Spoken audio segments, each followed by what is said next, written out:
Assalamualaikum warahmatullahi wabarakatuh. Apa kabar semuanya? Jumpa lagi kita di Bang Rahman Channel.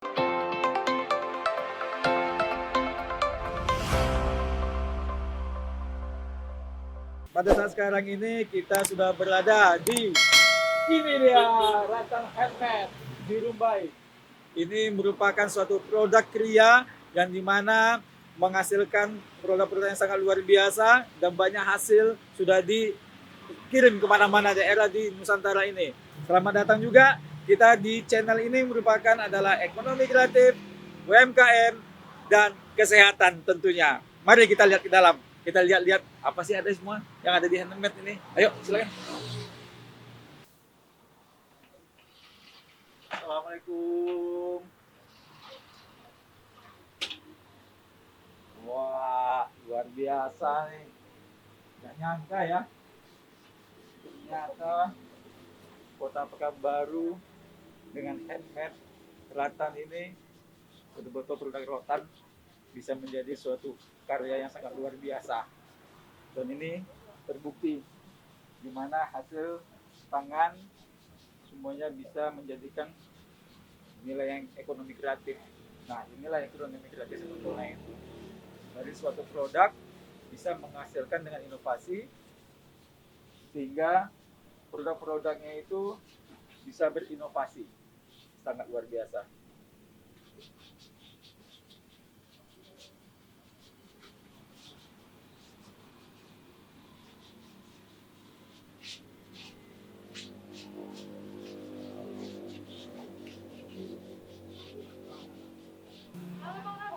Hai, halo. Halo, Ya, Bang. apa kabar nih? Alhamdulillah baik. Bang Rahman Ya. gimana kabarnya? Wah, tentu harus sehat kita masa pandemi ini.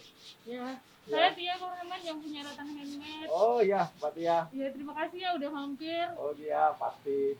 Boleh Tia liatin barang-barang yang ada di sini nggak? Sama Oh. Bang Rahman. Pasti boleh lah, kita ini mas tujuannya kita ini mau lihat-lihat barang-barang Mbak Tia ini. Jadi di sini ini selain menjual produk rotan asli yang dibuat oleh pengrajin Riau, kita juga punya barang-barang lain selain rotan. Tapi memang rotan handmade ini identiknya dengan rotan. Nah ini salah satunya.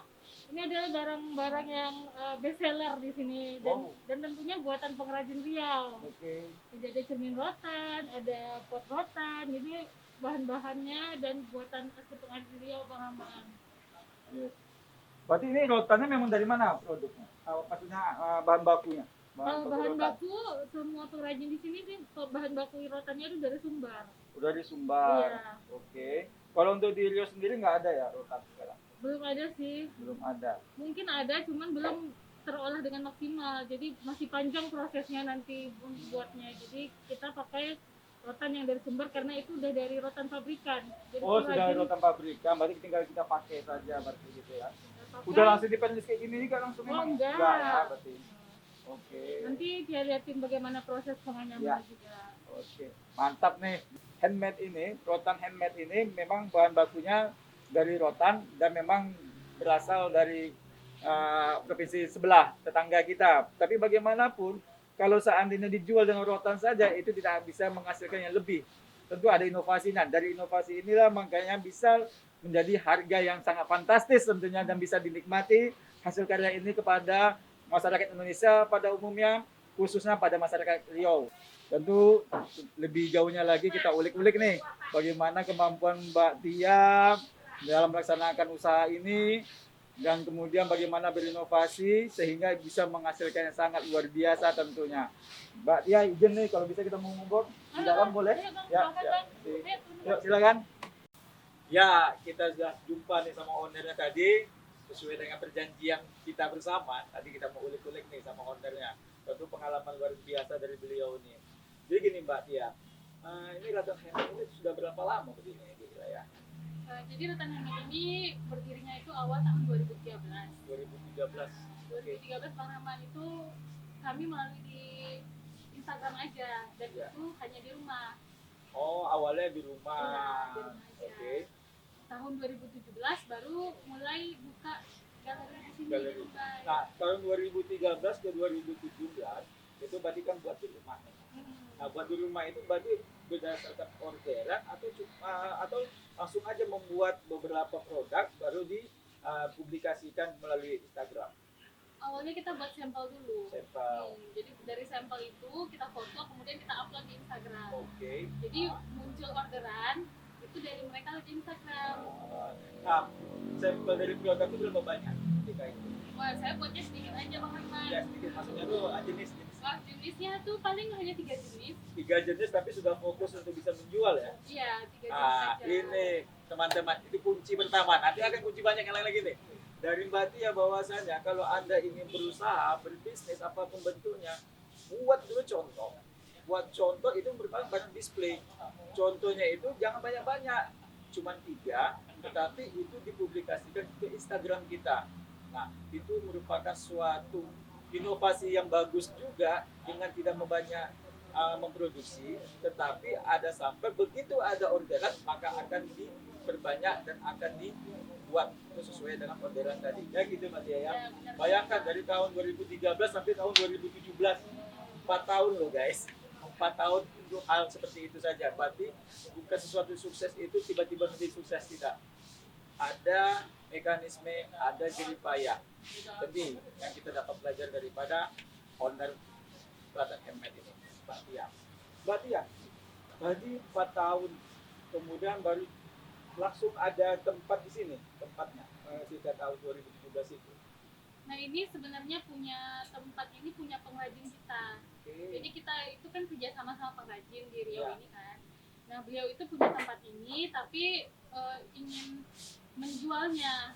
Nah, kebetulan saya padahal waktu itu sebenarnya nggak kepikiran buat tempat buat galeri di sini, tapi karena niatnya juga pengen bantu pengrajin waktu itu, jadi saya ambil alih ke sini. Itu daripada dia jual terus dia kemana gitu Iya. kan, berhenti jadi pengrajin terus ngapain, kan kasihan. Ya udah, jadi saya aja yang ambil dan dia tetap kerja sama saya sampai sekarang. Sampai sekarang itu luar biasa. Kolaborasi artinya satu lagi dapat kunci yang kedua. Apa itu? Tidak semuanya menjadi full bisnis. Ini yang menarik dari Mbak Tia. Kita banyak belajar bahwasannya itu dengan menolong seseorang, membuka lapangan pekerjaan. Nah, itulah yang menjadi bagian bagi kita itu adalah mendapat rezeki dari Allah. Artinya membantu orang dulu. Membantu aja. Nah, dari membantu itu timbul chemistry untuk bekerja sama dan itu bisa membuat suatu karya yang sangat inovatif dan inilah terbukti dengan Selatan Handmade. Ya Mbak Tia ya, Ya, luar benar biasa, banget. luar biasa. Nah kemudian Mbak Tia, kira-kira dalam menjalankan bisnis ini apa kendala atau masalah yang biasa dihadapi? Kalau namanya bisnis, usaha pasti banyak ada masalah gitu ya Bang Arman. Tapi saya nganggapnya usaha ini kayak kita main game aja sih. Jadi kalau ketemu hambatan, ya sih mikirin gimana lagi, inovasi gimana lagi gitu kan. Karena kalau kita nggak terus bergerak, nggak terus berpikir atau inovasi itu tenggelam, terus orang akan lupa sama kita gitu kan. Jadi memang harus dicari harus bagaimana lagi, mesti inovasi terus sih. Dan harus belajar banyak. Iya, ya. ya itu pasti Tidak pada belajar. saat di situ saja ya. Benar Tidak banget. cepat menjadi apa namanya itu? Puas diri. Gitu. Puas diri. Ya, itu yang paling penting. Iya. Jadi ini pasti hobi awalnya bukan? Kalau hobi jualan sih sebenarnya. Hobi jualan Iya. malahan. Dari kecil saya suka jualan. Oh, kalau boleh tahu nih sama-sama ya teman-temannya, background dari Mbak Tia ini apa? Saya lulusan teknik Politeknik Tekstil. Politeknik tuh. Oh gitu ya. Iya. Ah, Teknik telekomunikasi. telekomunikasi ya. Jadi memang hobi dari dulu waktu kecil, memang suka jualan ya. Dari SD itu saya udah suka jual-jual apa aja gitu. Wis, mantap itu luar biasa. Sampai sekarang sudah terbentuklah pola pemikiran untuk berjualan itu bagaimana ya. Ya, itu. Mantap. Jadi kalau bisa memang pastilah dalam bisnis itu ada masalah ya Pak ya. Nah yang mau kita tanyakan ini kan kendala daripada bahan baku. Bagaimanapun Selatan Handmade tetap mengatakan bahwasannya bahan baku itu adalah dari rotan. Susah nggak dapat bahan baku? Kalau sejauh ini sih masih bisa kita cover. Cuman kadang kendalanya itu kalau pas lebaran. Kan permintaan naik. Iya. Tentu pengrajin-pengrajin lain juga butuh gitu kan. Jadi kadang-kadang ada di situ agak langka bahan sedikit. Tapi sejauh ini masih bisa lah. Nggak bisa kita stok lama memang kalau rotan. Bisa aja sih di stok, cuman ya karena perputarannya cepat juga takutnya juga penyimpanannya gitu kan. Oh, Kalau setahu saya kalau bambu itu, kalau bambu yang sudah kita potong-potong, kalau dia letak di luar maka dia akan hancur. Tapi kalau kita rendam ya, itu bambu posisi aman. Dan maka mau kita ambil, kita pakai, bisa kita pakai, jadi kita angkat gitu kan. Kalau rotan bisa nggak sih? Bisa aja sih Bang Roman, cuman kita kan butuh space juga buat nyimpan-nyimpan gudangnya gitu kan. Ya, itu memang kita nggak ada stok bahan baku banyak itu sih. Jadi ketika kita butuh baru kita beli, baru kita buat gitu aja. Oh, nah kalau boleh tahu itu potongannya panjang atau bagaimana, sesuai dengan permintaan, atau memang mereka membuat satu apa aja, satu ukuran? Nah kalau rotan ini banyak jenis ya Bang Rahman. Ada yang kecil-kecil itu namanya rotan pipik. Rotan pipik itu biasanya untuk membuat barang-barang yang kecil-kecil seperti ini. Ya, Itu rotan pipik. Ada juga rotan yang besar. Rotan besar itu untuk membuat furniture, biasanya itu rotan manau. Jadi memang kalau yang gini ini furniture berarti kan? iya rotan, tapi ini tidak pakai rotan manau, ini rotan manaunya. Oh, Ada ya. juga rotan core namanya. Jadi memang ada berbagai jenis rotan dan dipergunakan untuk bahan-bahan yang beda-beda tergantung kegunaan. Oh, gitu. Berarti tidak semuanya ya. Maka agak susah kalau untuk di stok. Ini jadi permasalahan juga ya kan? Iya. Iya. Dan kita emang nggak pernah nyetok bahan banyak-banyak sih. Kalau dilihat seperti ini memang ada campuran obat nggak, supaya misal chemical atau apa supaya tidak makan rayap begitu, rotannya ada? Ada. Jadi selalu di furnish pakai, ya pakai ada bahan chemicalnya supaya anti rayap sama anti, ya supaya lebih awet lah gitu Bang Rahman. Karena kan rotan ini juga emang terkenal awet ya. Iya, betul. Dan dia pun membuat usaha rotan ini karena keluarga dia itu sudah punya barang-barang rotan. Kami pengguna rotan semuanya. Dan itu terbukti memang awet. Dari situlah tergerak juga pengen bikin usaha rotan ini. Oh gitu. Betul, Dari ya. dulu ya memang dengan rotan juga ya. Iya. Berkecimpung dengan rotan. Iya, Ya, apa kalau peribahasanya itu tidak ada. rotan akan menjadi. Tapi ini nggak bisa, ini nggak bisa teman-teman, nggak ada rotan ya nggak, apapun nggak jadi gitu ya. Bukan akan jadi, tapi apapun nggak jadi. Oh gitu ya. Nah, kira-kira nih yang paling senang Mbak Tia dari produk yang sudah dihasilkan, yang mana yang paling the best yang dijual? Yang paling the best. Iya, paling the best. Nah, sebenarnya kalau produk seperti ini tuh ada musim-musim tertentu. Musim-musim. Jadi kalau misalnya pas lebaran itu produk-produk kecil untuk perlengkapan rumah tuh naik gitu kan. Tapi kalau hari-hari biasa mungkin furniture itu ya silih berganti juga sih Bang Rahman.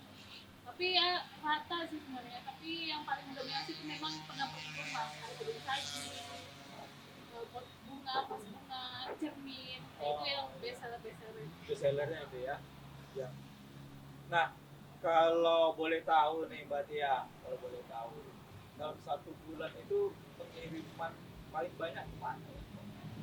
Pengiriman waktu kita masih online itu malahan pengiriman kita tuh banyaknya keluar dari Riau ke Jawa, Kalimantan, Jauh Sulawesi gitu. ke malah. Kalau yang waktu masih online. Nah kalau sekarang kan kita juga udah mulai membranding. Kalau kita tuh ada di Pekanbaru loh, ada di Riau gitu. Jadi konsumen kita pun yang di dalam kota banyak juga. Oh, Jadi udah mulai ya, sebanding lah gitu. terus sepanjang antara Rio sama luar Iya. Riau-nya gitu maksudnya ya. Iya betul. Luar negeri gimana? Luar negeri ada sih beberapa. Terakhir kemarin kita ada kirim ke US. Wis keren US. Iya. Nah, itu ya tapi belum banyak sih, cuman ada gitu kirim. itu apa yang mereka minta kalau di US itu? Itu kayak plasmat gitu, kayak alas meja. Oh, alas Meja meja, kecil-kecil. alas meja kecil-kecil itu, kepiling berarti ya? Iya. Oke, oke. Berarti menarik juga. Jadi dia melihat mereka dari US itu dari Instagram. Iya dari Instagram. Oh iya. Itu berapa banyak mereka beli? 800. Jualan lagi kali itu enggak? Iya memang buat jualan lagi. Iya. Mereka masukin buat Amazon katanya. Oh. Amazon kalau nggak salah. Amazon ya. Jadi buat marketplace. Marketplace mereka di Amazon itu. Oke. Bukan Brazil. Beda. Ini Amazon Marketplace. Oke. Nah, kalau seperti itu berarti offline dan online itu sangat dibutuhkan. Bukan kita hanya menjual produk online saja. Secara offline kita mengatakan bahwasan kami ada di sini loh, kami hadir di sini loh, artinya bukan kita barang luar yang kita ambil atau barang orang lain yang kita jual, tetapi dari Mbak Tia sendiri bahwasannya mengatakan kami menghasilkannya langsung, kami produknya langsung.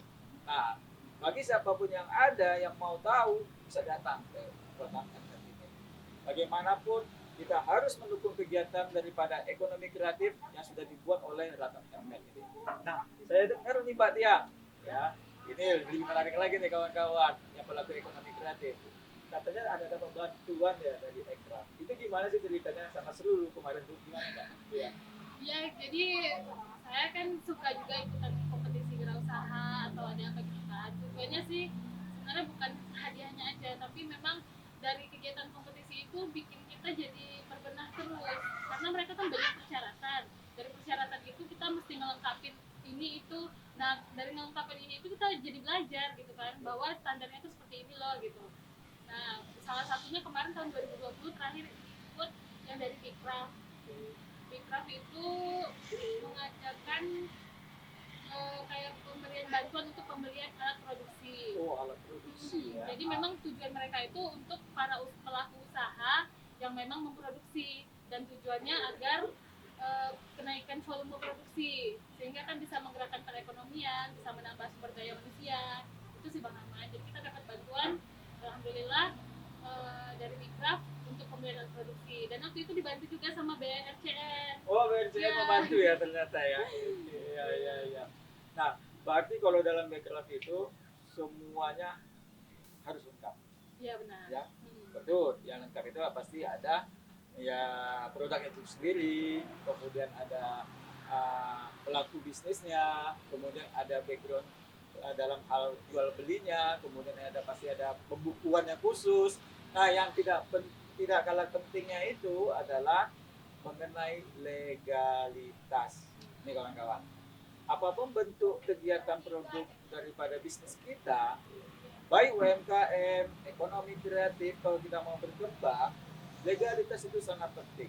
Jangan disepelekan. Begitu kita punya legalitas, bila ada bantuan dari pihak manapun dari pemerintah, itu bisa dikucurkan kepada kita. Nah, ini adalah kesempatan tahun-tahun akan datang, di mana pemerintah sangat konsisten kepada UMKM dan ekonomi kreatif. Dan ini memang sudah dicanangkan oleh pemerintah bahwasanya inilah fundamental daripada kegiatan ekonomi kita di Indonesia. UMKM, ekonomi kreatif, itu yang bisa menopang daripada perekonomian kita pada saat sekarang ini. Jangan terlena dengan Riau, bahwasanya Riau banyak minyak atas dan bawah, sebentar lagi akan habis. Maka dengan ekonomi kreatif Ria inilah bisa menopang daripada perekonomian kita. Begitu kawan-kawan. Ya. Nah, tadi kalau kita bicara mengenai ekonomi kreatif, alhamdulillah Kota Pekanbaru sekarang sudah dibentuk namanya PCCN, Pekanbaru Creative City Network. Jadi sama dengan BRCN. Kalau BRCN itu Badan Creative City Network, di bawah daripada Pergub. Nah, kalau PCCN itu di bawah langsung Perwakonya. Artinya tetap sinergisitas antara PCCN dan BRCN. BRCN langsung ke atas vertikal dengan Kementerian Ekonomi Kreatif di bawah dinas di bawah pariwisata. Nah, ini kesempatan sangat luar biasa Kak. Dengan hadirnya PCCN, kita fokus dengan Kota Pekanbaru, yang dimana di Kota Pekanbaru ini yang paling besar itu kan kuliner memang. Itu udah nggak kita pungkiri. 40% itu adalah kuliner.